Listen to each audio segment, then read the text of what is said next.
professor in Chinese studies at Jawaharlal Nehru University in New Delhi. Srikanth, great to see you. What does China want to achieve here?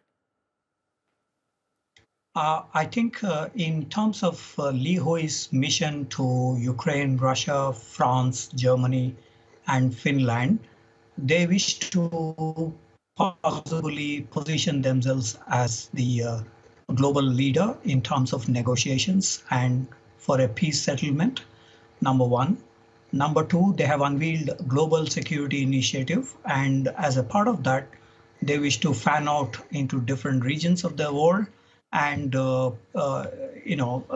convey it to the rest of the world that China has arrived in terms of the rise of China.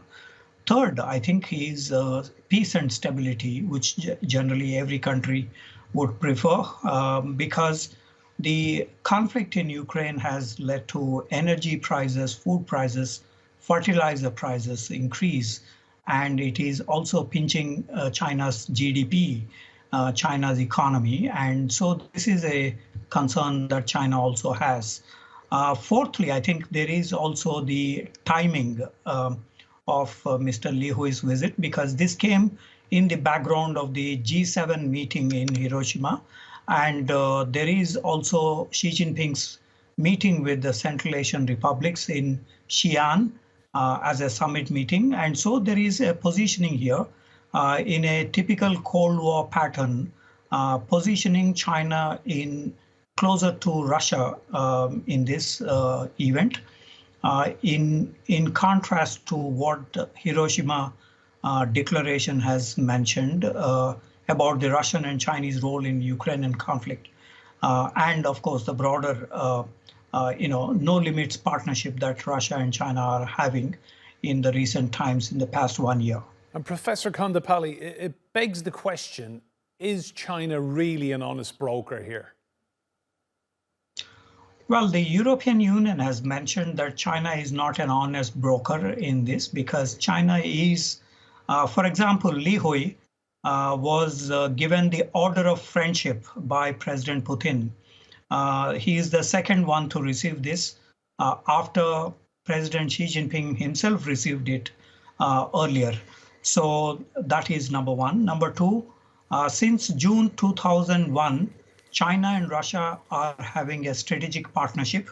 And this is last year, it has been mentioned as a limitless cooperation, partnership, etc. And that suggests that China is pretty close to Russia. Secondly, China so far has not asked for the Russian withdrawal from Donbass and other regions. This is not part of the 12-point agreement that China has made on February 23rd this year. They did mention about respecting the sovereignty of all countries, abandoning the Cold War mentality, ceasing hostilities, resuming peace talks, resolving the humanitarian crisis, protecting civilian and prisoners of war, which is what Zelensky is also asking for, but also as a global response, also requesting for keeping the nuclear power plant safe in the light of what you have mentioned about the nuclear factor, reducing strategic risks, facilitating grain exports, because Ukraine and Russia have been major exporting countries of grain to the rest of the world, stopping unilateral sanctions that is meant for the Russians, the European sanctions on Russia, which they think has been debilitating the Russian economy, keeping industrial and supply chain mechanisms stable, and finally, in terms of promoting post-conflict resolution. So in these 12 points, there is no mention about that Russia should withdraw from the Donbass region or in the current offensive that Ukraine is planning in terms of the attacks on Crimea.